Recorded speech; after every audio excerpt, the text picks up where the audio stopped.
अस्सलाम वालेकुम, मैं हूं अलीना शिगरी। ग्रैंड अपोजिशन इत्तेहाद तहरीक तहफ़्फ़ुज़ आईन पाकिस्तान के सरबरा महमूद खान अचकज़ई और साबिक वज़ीर आज़म शाहिद खाकान अब्बासी की मेज़बानी में रवा हफ्ते इस्लामाबाद में ऑल पार्टीज कॉन्फ्रेंस का इनेकाद करने जा रहा है। कॉन्फ्रेंस में आइंदा का लाएअमल और हुकूमत को टफ टाइम देने के बारे में अहम फैसले किए जाएंगे, जबकि मुस्लिम लीग नून के सीनियर रहनुमा और वफाकी वज़ीर बराए मनसूबाबंदी एहसन इकबाल साहब का कहना है कि अवाम मुल्क में मजीद धरनों और लॉन्ग मार्चेस में दिलचस्पी रखते हैं। हुकूमत को अपोजिशन इत्तेहाद से कोई खतरा नहीं। हर इत्तेहादी हुकूमत में तहफ़्फ़ुज़ात भी होते हैं और वो हल भी होते हैं। ऐसा संगीन मसला नहीं है कि जिससे हम कहें जी कि कोई हुकूमत के इस इत्तेहाद को खतरा है। पाकिस्तान के हर शहरी को मालूम है कि मुल्क दुरुस्त सिमत में जा रहा है। पाकिस्तान के अवाम को अब किसी किस्म के धरनों में, किसी किस्म के लॉन्ग मार्चेस में दिलचस्पी नहीं।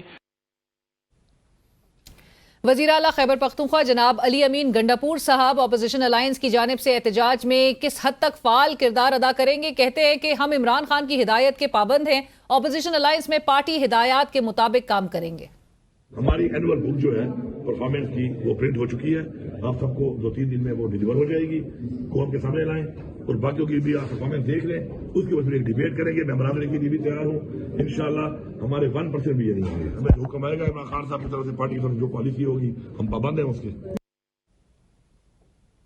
उधर जुडिशल कमीशन ऑफ पाकिस्तान में पाकिस्तान बार काउंसिल के नुमाइंदा रुकन जनाब एडवोकेट अख्तर हुसैन साहब ने हालिया जजेस की अपॉइंटमेंट और तनाज़ात की बिना पर ओहदे से इस्तीफा दे दिया है। इस्लामाबाद हाई कोर्ट में जजेस की अपॉइंटमेंट्स को 5 मोअज़्ज़ज़ जजेस पहले ही सुप्रीम कोर्ट में चैलेंज कर चुके, जिसकी इस्लामाबाद बार एसोसिएशन ने भरपूर हिमायत का ऐलान किया है। तहरीक इंसाफ की सियासी सपोर्ट भी इस्लामाबाद हाई कोर्ट के जजेस के साथ है, जबकि chief justice of Pakistan justice Yahya Afridi इंदिया दे चुके हैं कि 2 जजेस अपॉइंटमेंट्स पर जुडिशल कमीशन में अक्सरियत से मुख्तलिफ राय रखते हैं। 26वीं आईनी तरमीम के बाद जुडिशल कमीशन में हुकूमत को वाज़ेह बरतरी हासिल है। कोई शक नहीं कि अदालती निज़ाम बादी नज़र में एग्जीक्यूटिव के ताबे नजर आता है, मगर अब लाहौर हाई कोर्ट और इस्लामाबाद हाई कोर्ट बार्स में तहरीक इंसाफ के हिमायत याफ्ता वकला ग्रुप की जीत ने हुकूमत की वकला बरादरी पर गिरफ्त को बहरहाल कमजोर किया है। साबिक वज़ीर आज़म इमरान खान साहब ने ईद उल फितर के बाद एहतजाज का ऐलान कर रखा है, जिसके नतीजे में तहरीक तहफ़्फ़ुज़ आईन पाकिस्तान के रहनुमाओं ने पहले मरहले में इस्लामाबाद में मौलाना फजल रहमान साहब और साबिक वज़ीर आज़म शाहिद खाकान अब्बासी साहब समेत दीगर अकाबरीन से मुलाकातें की थी। और अब दूसरे मरहले में तहरीक तहफ़्फ़ुज़ आईन पाकिस्तान की पूरी क़यादत गुज़िश्ता कई रोज से सिंध में मौजूद है, जहां वो ग्रैंड अपोजिशन अलायंस बनाने के लिए सियासी जमातों समेत कौम परस्त रहनुमाओं से भी मुलाकातें कर रहे हैं। अगर तहरीक इंसाफ इतना बड़ा इत्तेहाद बनाने में कामयाब हो जाती है और ईद के बाद तमाम जमातें इकट्ठे होकर सड़कों पर निकल आती हैं, तो बिलाशुबा हुकूमत के लिए उल्टी गिनती शुरू हो सकती है। एक तरफ हुकूमत जलसे करके 1 साल को बेमिसाल बता रही है, तो दूसरी तरफ वज़ीर आज़म शहबाज शरीफ साहब इस वक्त आज़रबाईजान के दौरे पर है, जहां मुआहिदों और मफाहमत की याददाश्तों पर दस्तखत किए जा रहे हैं। वज़ीर आज़म साहब अब तक मौजूदा दौरे हुकूमत में 16 गैर मुल्की दौरे, जबकि पीडीएम के पहले दौर में बतौर वज़ीर आज़म 25 गैर मुल्की दौरे कर चुके थे। वज़ीर आज़म साहब जरूर दौरे करें, लेकिन आप अभी तक कितनी सरमायाकारी लेकर आए हैं? कोई ऐसी फील्ड बताएं जिस पर यादाश्तों पर दस्तखत से आगे बात बढ़ी हो। दुनिया में तो हमारा इमेज कुछ यूं है कि बरादर मुल्क मुत्तहिदा अरब इमारात ने भीख मंगों की पाकिस्तानियों पर वीजा पाबंदी लगा रखी है।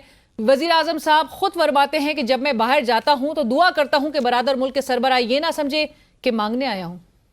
मैं खुदा की कसम जब बाहर जाता हूं तो दुआ करता हूं कि या अल्लाह मेरे जो बरादर मुल्क के जो सरबराह हैं वो ये ना समझे कि मैं कुछ मांगने आया हूं। हुकूमत जलसे पर जलसा करके अपनी 1 साला कारकर्दगी तो बड़ी एहतमाम से बता रही है, लेकिन क्या वजह है कि वज़ीर आज़म शहबाज शरीफ साहब शाइस्ता तकारीर करते करते अपने पुराने अंदाज पर वापस आ गए? मेहनत करांगे, रात दिन मेहनत करांगे तो एक दिन आएगा कि हिंदुस्तान पिछड़े छोटे थे। मेरा नाम शहबाज शरीफ नहीं है। हिंदुस्तान को हमने कैसे पीछे छोड़ना है वो तो पूरी कौम ने कल देख लिया। कौम देख रही है कि मुल्क में सिक्योरिटी की सूरत हाल निहायत मखदूश है, लेकिन वजीर दाखिला जनाब मोहसिन नकवी साहब स्पीड सड़कें और पुल बनाने में लगे हैं। कौम देख रही है कि पहला मैच हारने के बाद डू और डाई जैसी सूरत हाल में चेयरमैन पीसीबी मोहसिन नकवी साहब टीम की हौसला अफजाई करने के बजाय कहते हैं कि तुम जीतो या हारो हम तुम्हारे साथ हैं। लेकिन अब मैच हमारा बहरहाल खौफ में ही गुजर जाता है कि जीतेंगे या हारेंगे। कौम देख रही है कि एक तरफ पाकिस्तान क्रिकेट का जनाजा निकल रहा है, लेकिन चेयरमैन पीसीबी मोहसिन नकवी साहब रोल्स रॉयस जैसी गाड़ियों पर ग्रैंड एंट्री देते हैं। कहावत है कि jack of all trades master of none. ये मुहावरा ऐसे शख्स के लिए इस्तेमाल किया जाता है जो बहुत से शोबों का हुनर तो रखता है लेकिन किसी भी एक फील्ड में माहिर नहीं होता। आज कोई एक ऐसा मैदान नहीं है जहां हम इंडिया का मुकाबला कर सके। मईशत से लेकर सेहत तक और फिल्म और आर्ट से लेकर टेक्नोलॉजी तक हर फील्ड में इंडिया हमसे कोसों दूर निकल गया है। सोशल मीडिया पर रद्द अमल देखकर लगता है कि शायकीन क्रिकेट अब क्रिकेट से ही बददिल हो गए हैं। भारत से इबरतनाक शिकस्त पर साबिक क्रिकेटर्स भी। जुडिशल कमीशन ऑफ पाकिस्तान के अहम रुकन और पाकिस्तान बार काउंसिल के नुमाइंदा रुकन जनाब एडवोकेट अख्तर हुसैन साहब ने ओहदे से इस्तीफा दे दिया। वजूहात क्या बनी, क्योंकि बहुत चेमोगोइयाँ इस हवाले से हो रही थी कि अख्तर साहब के पाकिस्तान बार काउंसिल के हवाले से भी कुछ इख्तलाफात शायद चल रहे थे। हम ज़रूर जानेंगे। हमें इस वक्त ज्वाइन करें एडवोकेट अख्तर हुसैन साहब। आप सीनियर माहिर कानून हैं और आप साबिक member judicial commission of Pakistan. Akhtar साहब अस्सलाम वालेकुम, बहुत शुक्रिया प्रोग्राम में ज्वाइन करने के लिए। अख्तर साहब, ये जो आपका रेजिग्नेशन सामने आया है 21 फरवरी का, वजूहात जानना चाहेंगे। वजूहात क्या है, क्योंकि आपका टर्म 3 महीने बाद जून में तो वैसे ही एंड हो रहा था, तो अब आपने इस्तीफे देने का आपके रीजन क्या है? ये है कि टर्म मेरा तो जुलाई में हो रहा था खत्म, लेकिन मुझे थोड़ा सा आप बैकग्राउंड में देखेंगे तो मुझे 3 दफा पाकिस्तान बार काउंसिल ने यूनानिमसली नॉमिनेट किया और मैं अपने तौर पर एक यूनानिमस विल ऑफ दी बार को रिप्रेजेंट करता रहा। आप जरा इस मौजूदा जो डिस्प्यूट है इससे पीछे जाएं अगर आप, तो पिछला जो कमीशन था 26वीं तरमीम से पहले, उसमें आप देखें कि जजेस की एब्सोल्यूट मेजॉरिटी थी।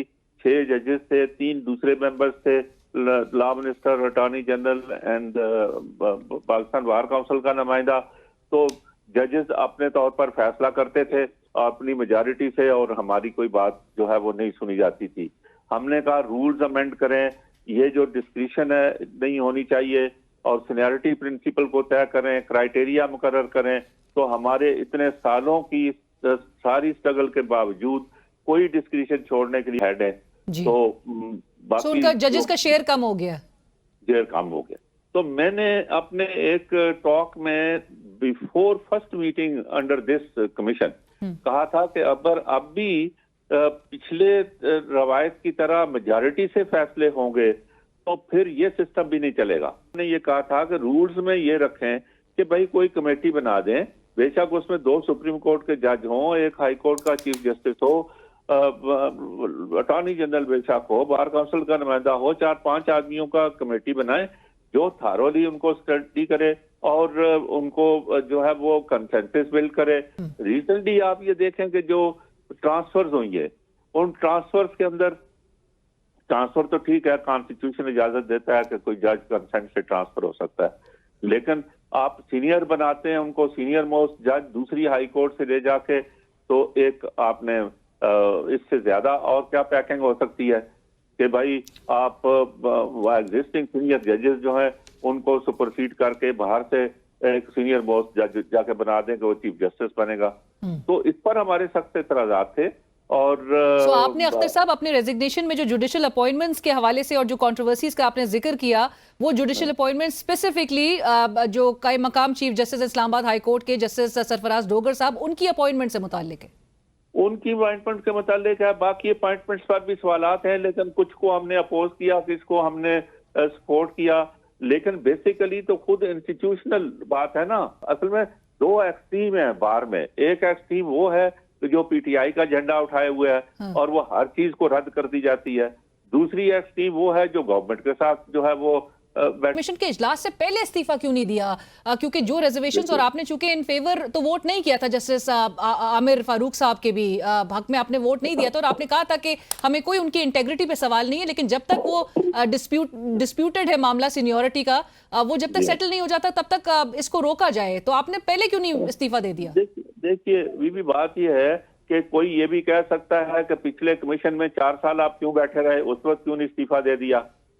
देखिए ना, अपने तई हम कोशिश करते रहे और बार के अंदर जो मुतालबात हम पेश करते रहे उस पर पूरी बार का कंसेंसस था और पूरी बार कंसेंसस से उन मुतालबात को उठा रही थी, सीनियरिटी के इशू को, क्राइटेरिया के इशू को, बाकी तमाम इशूज को। यहाँ आके आप बार के अंदर एक डिवीजन आया। पहले आने के कायम होने के बाद हमने कोशिश की कि रूल्स कुछ बेहतर बन जाएं, और दूसरी चीजों के ऊपर जो है ये शायद हमारी इस कुछ चीजों को उठाने पर और कहने से सिर्फ मेजॉरिटी की बेसिस के ऊपर फैसले ना किए जाएं, तो टाइम लगता है ना किसी चीज को। बट अख्तर साहब, with all due respect, please allow me to ask you sir, क्योंकि तनकीद अब इस बात पे की जा रही है कि पाकिस्तान बार काउंसिल जो है, बार काउंसिल कोर्ट पैकिंग की इनेबलर है, सपोर्ट किया है उसने।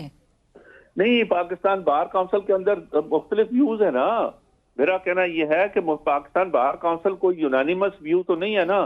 पहले यूनानिमस व्यू था जिसमें मुझे यूनानिमसली नॉमिनेट किया गया था, अब यूनानिमस व्यू नहीं रहा है। इसी वजह से तो मैंने कहा कि भाई मैं यूनानिमस व्यू का रिप्रेजेंटेटिव नहीं हूं इस वक्त, क्योंकि बार के अंदर इस हद तक डिवीजन हो चुका है।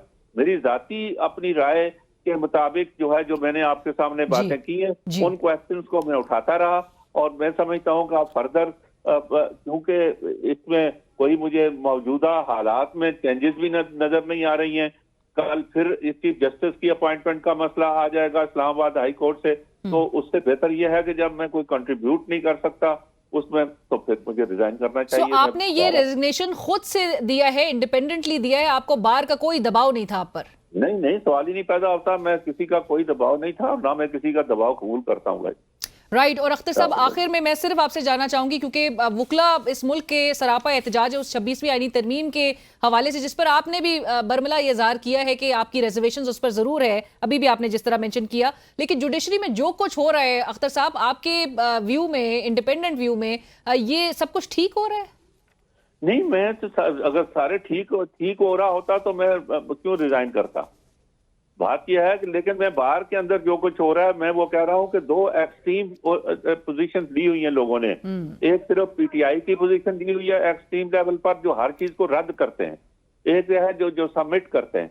मैं समझता हूं कि बाहर को ऐसे हल्के बाहर के अंदर मौजूद हैं जो इंडिपेंडेंट व्यू रखते हैं, लेकिन उनको काउंट नहीं किया जा रहा है। But thank you so much Akhtar साहब, बहुत शुक्रिया आपके वक्त का। Thank you for sharing your views sir. Advocate Akhtar साहब, आप सीनियर माहिर कानून हैं, और आपने हाल ही में आज जो आपका इस्तीफा मंजर आम पर आया, आपने अपनी रुकनियत से मुस्ताफी हुए जेसीपी के मेंबर के तौर पे, और उन्होंने कहा कि बार जो है इस वक्त 3 ग्रुप्स में शदीद डिवाइडेड नजर आती है, जहां पर एक पाकिस्तान तहरीक इंसाफ का ग्रुप है जो कि हर चीज को रद्द करता है, हुकूमत का है जो हर तरह से सबमिट करने की तरफ है, और एक तीसरा इंडिपेंडेंट ग्रुप होना, एक इंडिपेंडेंट व्यू जरूर होना चाहिए, एक इंडिपेंडेंट हैसियत में जो है वो चीजों को देखना जरूरी है। बट इसी के साथ ही नाज़रीन बढ़ेंगे एक ब्रेक की तरफ, और हाजिर होते हैं एक ब्रेक के बाद।